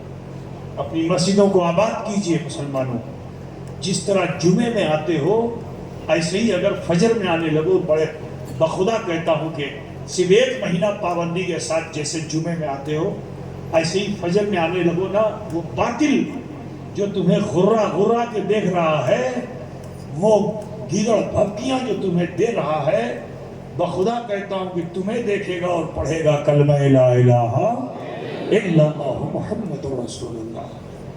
صرف ایک مہینہ پابندی سے 40 دن عمل کر لو، جیسے جمعے میں آتے تھے، خود بھی آتے تھے، اپنے بچوں کو بھی لے کے آتے تھے، ایسے ہی آنے لگو، مسجد آباد کر لو۔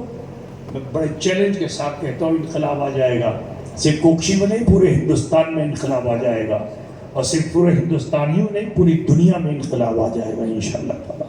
تو بہرحال یہ میں نے ایک بات اس لیے عرض کر دی تاکہ یہاں سے آپ کچھ ہدایت دے کے جائیں، ٹھیک ہے۔ ایک اور صحابی تھے، بوڑھے ضعیف، مگر ان کا جوش و جذبہ کیسا تھا، برسات ہو چکی تھی، عشاء کی نماز کے لیے اذان ہو چکی تھی، وہ اپنے گھر سے اٹھے، لاٹھی لے کر چلنے لگے، تو ان کے صاحبزادے نے ان سے کہا والد صاحب آپ کہاں جا رہے ہیں؟ کہا بیٹا معلوم نہیں، نماز کا وقت ہو گیا، مسجد جا رہا ہوں۔ کہا ابا برسات بہت ہو گئی ہے، راستے میں کیچڑ ہے، اس وقت مت جائیے، خدا نخواستہ اگر آپ گر گئے تو کیا ہوگا، مناسب یہ ہے کہ صبح چلے جائیے گا۔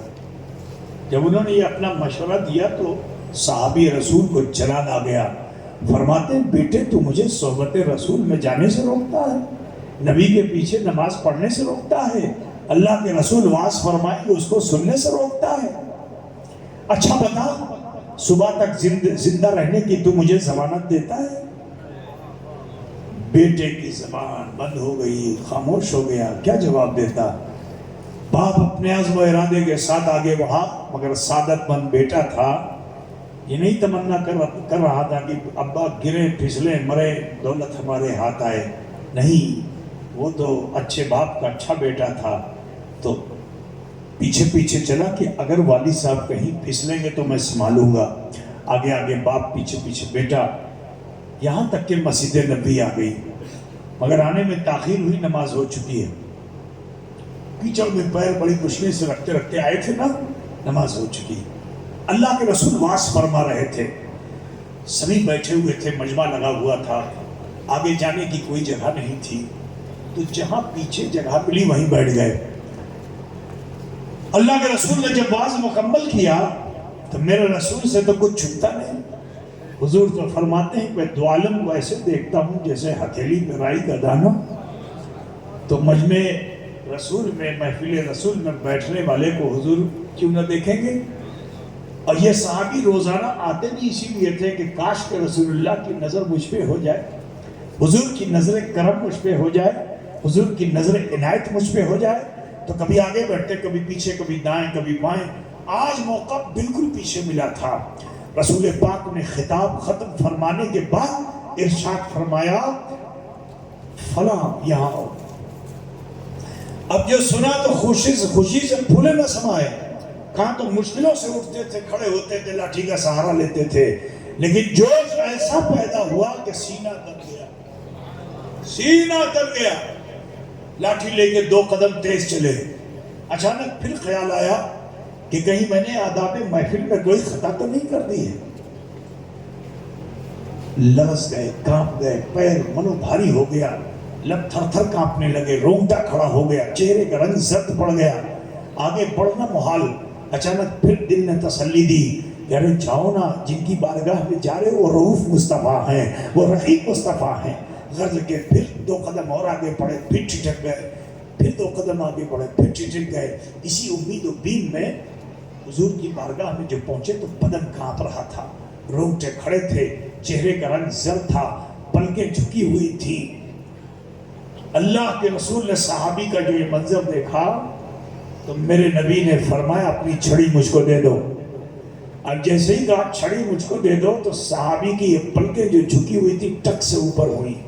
حضور کو حیرت سے تک رہے ہیں صحابی کہ آج مجھ پر کتنا انعام کہ رسول اللہ نے مجھے بھی دیکھ لیا اور میری چھڑی پر بھی نبی کی نظر ہو گئی. تو لہٰذا اسے اب حضور کی نظر کرنا چاہیے. جلدی سے اٹھایا، ہتھیلی پہ سجایا، رسول اللہ کی بارگاہ میں پیش کیا. اللہ کے رسول صلی اللہ علیہ وسلم نے اس چھڑی کو لیا، اس کی مٹھیے پہ آپ نے اپنا ہاتھ رکھا، کچھ دیر اس کو لوٹا دیا. اچھا ایک بات بتاؤ کہ آپ کے صدر صاحب مجھے کوئی تحفہ دیں اور میں وہ تحفہ ان کو واپس کروں، وہ کیا بولیں گے؟ بولیے، خوش ہوں گے کہ ناراض ہو جائیں گے؟ ارے یار بولو نا بھائی، ہے نا؟ تو کیا کہیں گے؟ اگر ناراض نہیں ہوگی تو اتنا تو جملے بولیں گے ہی، بولیں گے نا نہیں حضرت آپ رکھیے نا. ارے حضرت آپ بولو، کہیں گے کہ نہیں کہیں گے؟ میرے پیارے، یہ کہنا بالکل غلط ہے. آپ کا کام تھا دے دینا، اور جب دے دیا تو اب نیت میں اس چیز کو اپنا مت سمجھیے. دے دیا تو آپ کی وہ چیز نہیں ہے کہ جس کو دیا اس کی چیز ہے. لیکن اگر آپ یہ کہ نہیں رکھیے، اس کا مطلب ہے دے کر کے بھی یہی سوچ رہے ہو کہ یہ ٹوپی میری ہے. سمجھ گئے کہ نہیں؟ یہ ٹوپی میری ہے. دے دیا تو دے دیا. بات سمجھ میں آ رہی کہ نہیں آ رہی ہے؟ دینے کے بعد نیت خراب مت رکھو. دے دیا تو دے دیا. اب اگر وہ لوٹائے تو محبت سے اسے لے بھی لو، کیونکہ رسول پاک نے فرمایا تحفہ دو اور تحفہ لو، اس سے محبت میں اضافہ ہوتا ہے. سمجھ گئے کہ نہیں؟ تو رسول پاک نے صحابی کی طرف چھڑی لوٹا دیا تو میرے نبی نے نہیں کہا، بلکہ میرے صحابی نے نبی نہیں کہا، نہیں کہا، بلکہ اسے اپنے لیے اعزاز سمجھا کہ میں بڑا نصیب والا ہوں کہ رسول اللہ نے مجھے تحفہ دے دیا ہے. تو چھڑی انہی کی تھی مگر اس کو زمین پہ ٹکایا نہیں. حدیث شریف میں ریاض الجنہ جیسی زمین پہ بھی انہوں نے نہیں ٹکایا. جو مسجد نبی کا وہ مخصوص ٹکڑا ہے اس نے بھی زمین پہ نہیں ٹکایا، اٹھا کے رکھا. معذور تھے، چلنے میں دشواری ہو رہی تھی، مگر حضور کے تبرک کو بلند کر کے رکھا. تحفہ رسول ہے، بلند کر کے رکھا. لیکن جیسے ہی باہر نکلے، اندھیرے میں پہنچے، پوری چھڑی روشن ہو گئی. حضور ایسے نور والے ہیں. آگے بڑھے تو دیکھا کہ ایک صحابی اندھیرے میں کیچڑ میں پیر رکھتے ہیں، بڑی مشکل سے راستہ طے کر رہے ہیں. ابھی مثال کے طور پر یہاں اگر لڈو تقسیم ہو تو 2 لڈو لینے کے لیے کبھی داہنا ہاتھ بڑھاؤ گے، کبھی بایاں ہاتھ بڑھاؤ گے، لیکن اپنے داہنے بائیں والوں کو دینے کی نیت نہیں ہوگی. اسی لیے خسارے میں مسلمان ہیں. یہ مسئلہ سمجھ لو. آج جو مسلمان خسارے میں ہے اس کی وجہ یہ ہے کیونکہ وہ لینا تو جانتا ہے، دینا نہیں جانتا. اللہ نے تمہیں دیا اس کا حکم ہے کہ جب میں نے دیا تو اس کو سمیٹ کے مت رکھو، بانٹتے رہو، ختم نہیں ہوگا۔ لیکن افسوس یہ ہے کہ آج مسلمان اس پہ عمل نہیں کر رہا ہے۔ اگر تم اپنا 2.5% نکالنے لگتے نا، تمہارے سماج میں کوئی غریب نہیں ہوتا۔ میرے عزیز، آپ سے کہنا یہی ہے کہ اگر انعام ملے، اللہ کا تحفہ ملے، تو اسے سمیٹ کے اپنے پاس مت رکھو، بانٹو، تقسیم کرو، کبھی نہیں ختم ہوگا، اتنا جان لو، کبھی نہیں ختم ہوگا۔ لیکن اگر چاہو گے کہ اس کو اسٹور کر کے میں رکھ لوں، میں ہی فائدہ لوں، ختم ہو جائے گا۔ چاہتے ہو ہمیشہ رہے باقی، بانٹتے رہو، کبھی محتاج نہیں رہو گے، سخی و غنی بن کر کے جیون ویتیت کرو۔ مسلمانوں، آپ سے یہ کہنا چاہتا ہوں، مسلمان صلہ رحم ہوتا ہے، اپنے بھائی، عزیز، رشتہ دار، پڑوسیوں کی طرف دھیان دیتا ہے، خیال کرتا ہے، کسی نہ کسی طریقے سے اس کی مدد کرتا ہے۔ لیکن آج افسوس ہے کہ ہم اس تہذیب کو بھولے ہوئے ہیں۔ یہی وجہ ہے کہ ہم ذلیل و خوار ہو رہے ہیں، ہماری روزی بھی تنگ ہوتی چلی جا رہی ہے، ہمارے رزق میں برکت بھی نہیں ہے۔ تو بانٹنے کی عادت ڈالو۔ میرے رسول صلی اللہ علیہ وسلم نے صحابی کو دیا، روشنی میں جا رہے تھے، دیکھا اندھیرے میں، جذبہ پیدا ہوا کہ بھائی کی مدد کرنی چاہیے، آگے بڑھے۔ اب کہا میاں اندھیرے میں کیوں چلتے ہو؟ دیکھو رسول اللہ نے ہمیں روشنی دے دی ہے اور اس کے سہارے چلتے ہیں۔ غرض کے دونوں حضرات ساتھ ساتھ چلے اور آپس میں تبادلے خیال بھی کرتے رہے۔ رسول پاک نے جو کچھ بھی خطاب فرمایا تھا، کیونکہ وہ صحابی تھے، رسول فرما دیتے قرآن تو اس کو حفظ کر لیتے، رسول فرما دیتے حدیث اس کو حفظ کر لیتے۔ آج قرآن و حدیث جو ہمارے پاس ہے، یہ احسان ہے ان صحابہ کرام کا کہ جنہوں نے اس قرآن و حدیث کو اپنے سینے میں محفوظ کر لیا۔ یہ محفوظ کیوں ہوا؟ کیونکہ آپس میں تبادلے خیال کرتے رہتے تھے حضور کے لفظوں کا۔ چوراہے تک پہنچے، راستہ جدا ہو رہا تھا۔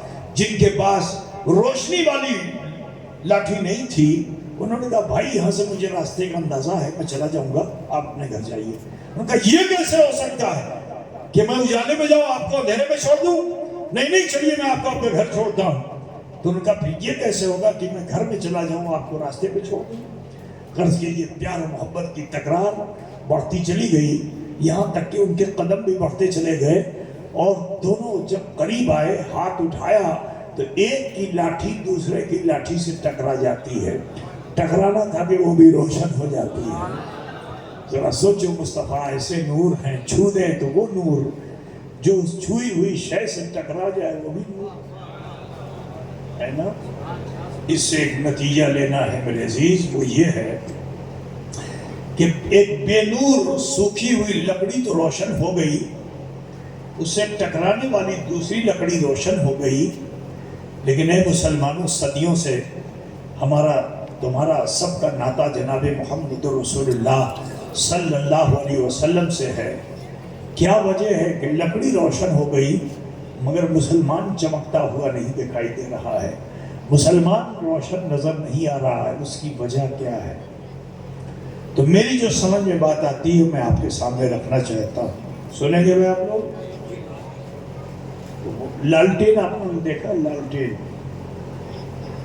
لالٹین دیکھا ہے؟ نہیں دیکھا؟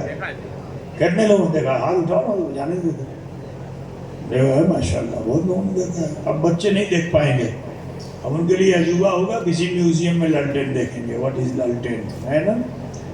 چائنا نے لالٹین کا وجود ہی ختم کر دیا۔ ڈبہ ہوتا ہے، اس میں تیل ہوتا ہے، اس میں ایک بتی ہوتی ہے، چابی ہوتی ہے، شیشہ ہوتا ہے، اسی کا نام لالٹین ہے نا۔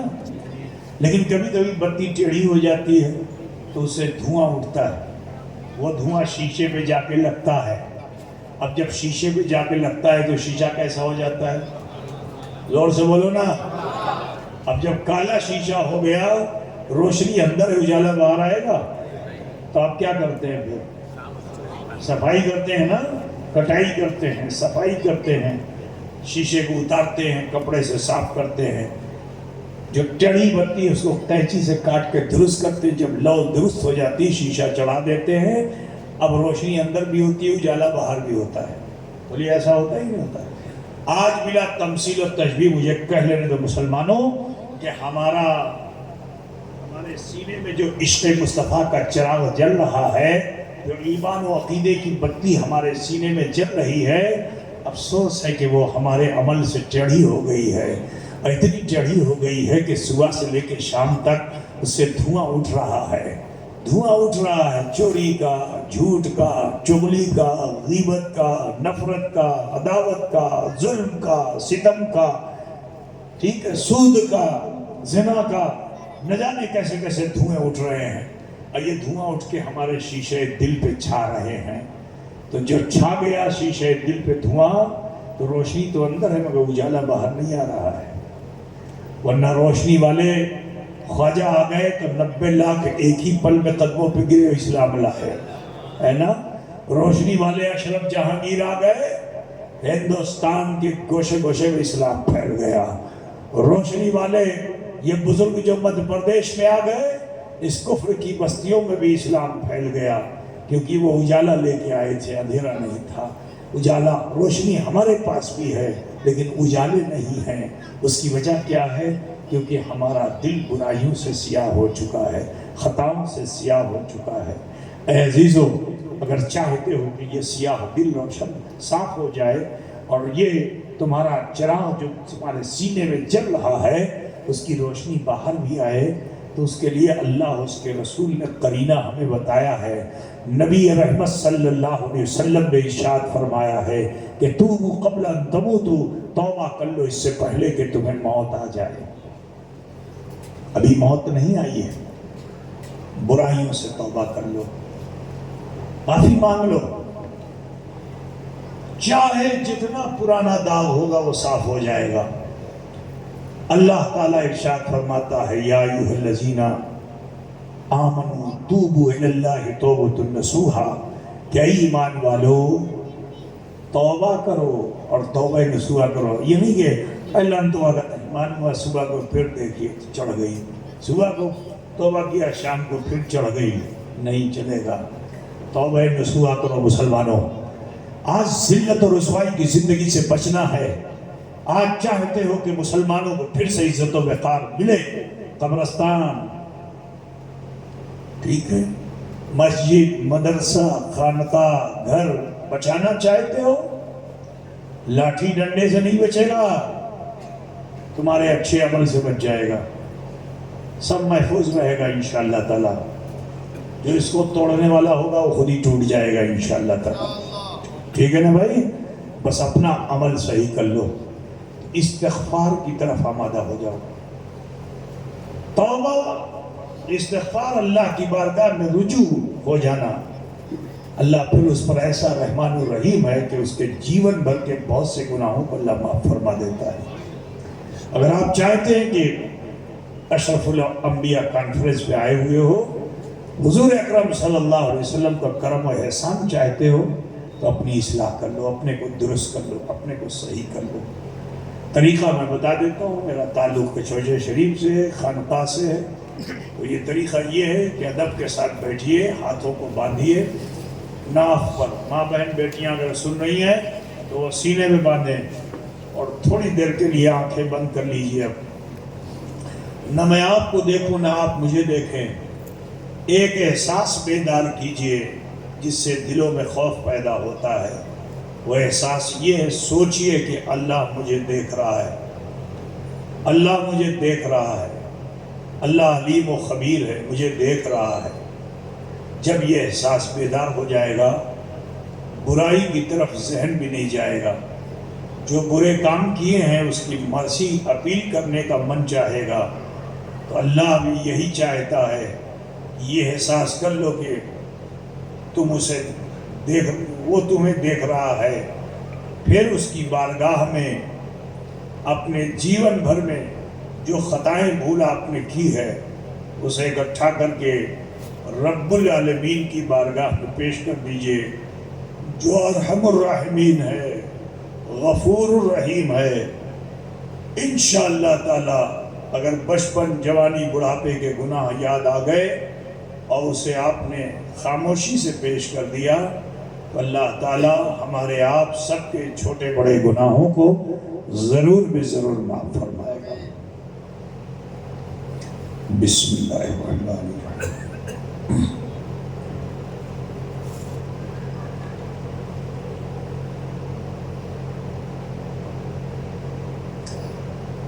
پڑھیے بسم اللہ الرحمن الرحیم. بآواز بلند پڑھیے لا الہ الا اللہ محمد الرسول اللہ. اللہ ہی معبود ہے، محمد الرسول اللہ صلی اللہ علیہ وسلم اللہ کے سچے رسول ہیں. استغفر اللہ ربی من کل ذنب واتوب الیہ. اے اللہ تیری بارگاہ میں سچے دل سے سب چھوٹے بڑے گناہوں سے ہم توبہ کرتے ہیں اور ہم وسیلہ چاہتے ہیں تیرے محبوب سید عالم نور مجسم احمد مجتبیٰ محمد مصطفیٰ صلی اللہ علیہ وسلم کا. حضرات گرامی یہ مختصر سا وقت ہمیں آپ کو ملا. یقین جانیے اس وقت ہم اور آپ ایسے ہو چکے ہیں جیسے ماں کے پیٹ سے پیدا ہونے والا بچہ ہوتا ہے. رسول کائنات صلی اللہ علیہ وسلم ارشاد فرماتے ہیں التائب من الذنب کمن لا ذنب لہ. گناہوں سے توبہ کرنے والا انسان ایسا ہو جاتا ہے گویا اس نے کوئی گناہ کیا ہی نہیں.